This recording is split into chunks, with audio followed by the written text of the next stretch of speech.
Hi everyone, welcome to Sweet Tomato Vine Homestead. I'm Linda. And if anyone had told me that chickens would grow this fast, I would not have believed it. But I've watched them grow from baby chicks to these feathered, funny little chickens in 3 weeks. It is really amazing to watch them every day to grow the way they have grown. And I thought that they were more trouble, in a brooder than what I've, noticed now. They're not that much trouble at all. All you have to do is make sure that the brooder is clean. You have to put a bedding in there. We started out with a bedding. We were using paper. And that got old real fast because the paper would get wet really fast. But I was doing it because it said that that was the safest thing for them. So we ended up getting some wood shavings. And the wood shavings have worked fine. Haven't had any trouble with any chickens being sick or anything like that. We've got the same 7 chickens that we started with. You have to keep food in their brooder for them, which since they started growing like this, they're going through it pretty fast. You have to keep water in there and keep it clean, which they mess it up daily because they'll scratch in the wood shavings and they'll throw it into the water. And you have to have a heat lamp, and this is what is on them, and it has to keep them warm. They have to stay up under the heat lamp for 6 weeks. So other than that, they have not been much trouble. The feed was not so expensive. I paid $22 for a 50-pound bag, and I can't remember how much the shavings were, and I think that's like a 50-pound bag also, but I can't remember how much it was.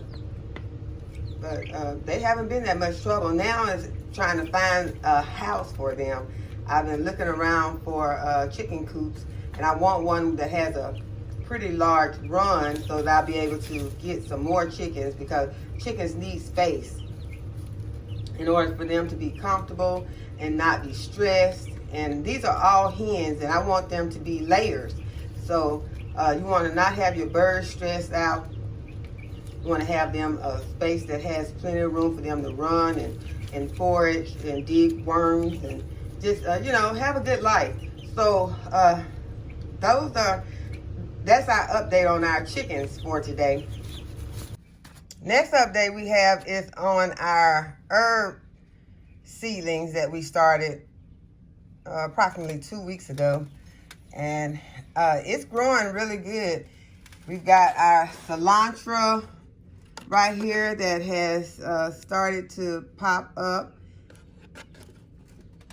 Right here is our peppermint, and we had a cabbage that I remember when I was potting, either cabbage or broccoli fell into the seed area, and so got 2 popping up in a couple of the cells of brassicas. So we're gonna go ahead and get those up, because I've also got some brassicas on the end, and they've all laid over because they're in the house underneath a heat lamp, and I think they're kind of screaming to get outside. They want to get somewhere that it's a little more cool. So they've popped up now, but they're wanting to do something different. If it's just not only to get into a tray by themselves, just get potted up. And these are our early girl tomato plants, and right now they're looking really good. They've not got that leggy so far. And moving over here, go back here. This is the chamomile. And you remember I told you the chamomile looked like dust, and each one of the seeds evidently germinated, because all of these are plants. So I've got a lot of chamomile, so that's gonna take a lot of potting up. I potted up some a few days ago. And we've got some oregano right here next to it. That's the oregano. Oregano makes food taste so good. And then we have some Swiss chard beside the tomatoes. And I got the kind this time that has the red stems. So it's a real pretty chard. And this is the first time that I've gotten this kind. I've been using chard, and I eat it. It has a real earthy taste to me.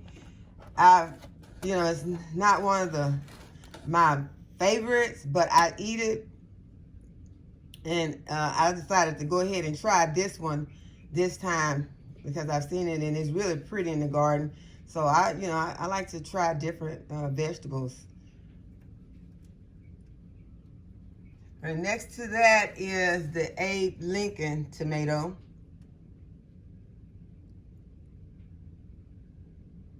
I'm going to go ahead and get these all potted up today. Potted. Not all of them, because this would be a lot. This would take me all day. But I'm going to get a lot. I'm going to especially get the tomatoes, the Swiss chard, and the broccoli romanesco, and the cabbage. That is what is over here. Cabbage, and it was broccoli romanesco.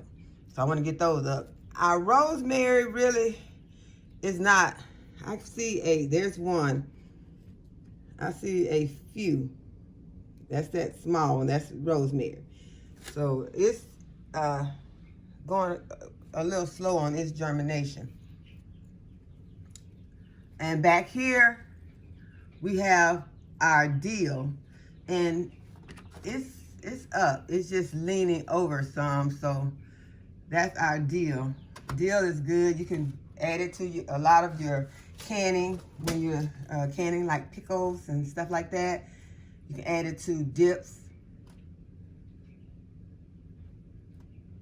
Okay, so the oregano was next. Then that was the chamomile.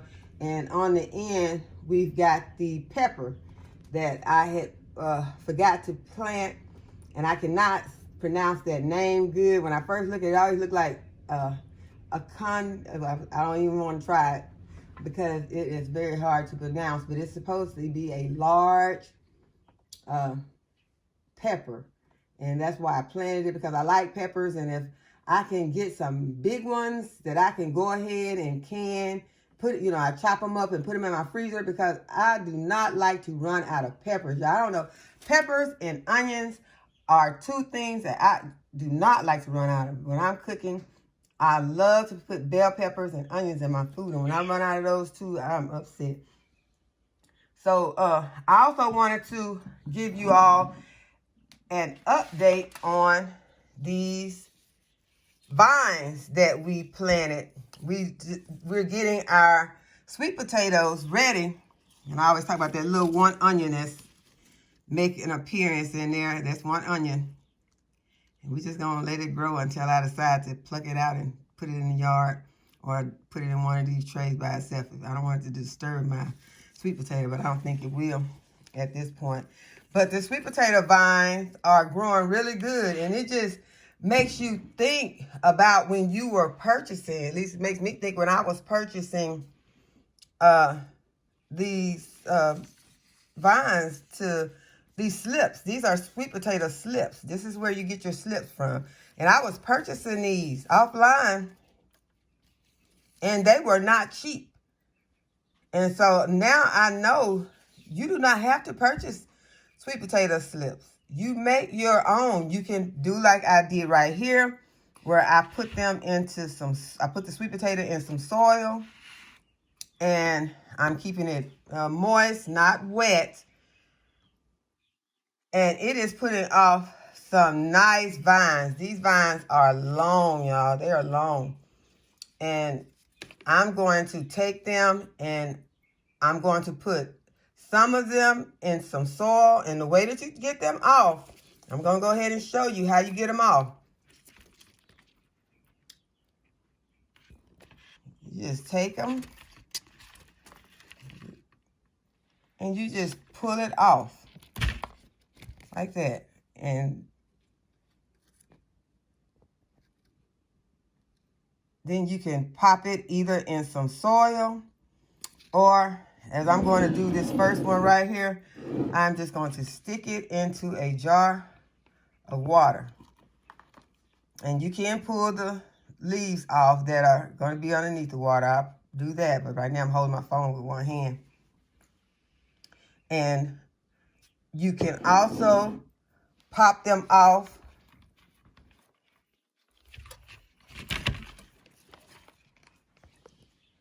and stick them into some potting soil.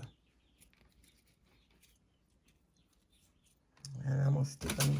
I'm going to be doing more of these, but I'm just going to do that one just to demonstrate to you all. And so that is how you can grow some slips. And don't get discouraged if, like, I broke one over here. I'm going to just pop it into some soil. I'm not going to worry about the fact that it's broken. I'm just going to pop it into some soil and wait for it to make a root. And when it makes a root, I'm going to be ready for spring after there's no more danger of frost. And we're going to pop it in the ground. I'm going to use the raised beds. And a raised bed is a good way to grow your sweet potatoes. It's a way that I found. I mean, you don't have to worry about so many weeds. That's my problem with gardening, y'all, is weeds. And I don't like to deal with a lot of weeds and grass when I'm gardening. And there's sometimes no way to get around it because I got some areas right now that I got to tackle. And I'm not looking forward to it. But that is a good way to not have to deal with so many, is putting them in a raised bed. But if you got a space, if you don't mind dealing with that, if you don't mind disting up an area and going ahead and putting it in the ground, then that's a good way to do it also. But I do it in the raised bed, and that way I don't get as many sweet potatoes as I need. I don't get enough sweet potatoes to last me and my family throughout the winter. This year, I ended up purchasing a box of sweet potatoes from New Swingers, and they were at a good deal, so I went ahead and got them, and they were some very good sweet potatoes. But I also raised sweet potatoes myself, and I had a nice deal of sweet potatoes, but it was not enough, so I ended up purchasing some. So I have to purchase some other vegetables because I'm not growing on that scale that you can grow when you got a large area of land that you dished it up. And this is the other sweet potato that we did. And we put it in some water in a glass. And it has some roots down at the bottom. And it has grown.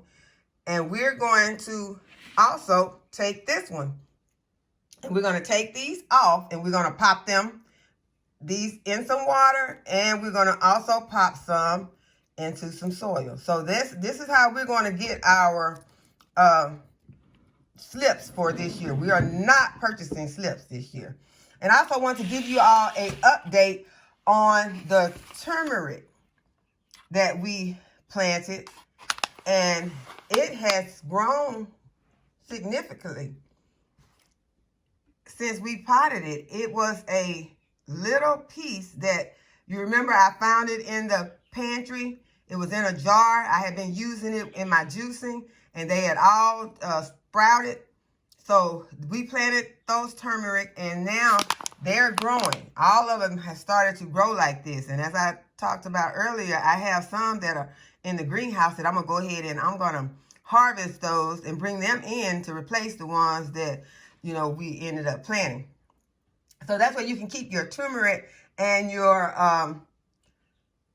ginger, keep them going. You harvest some, and then you take some and you replant them. So that is our update for today. I hope you all enjoyed this video. I hope that the content was good and that you get something from it. I hope that you will give this video a thumbs up and share it with your social media and subscribe to my channel. And as always, thanks for watching, guys, and I'll see you in the next video.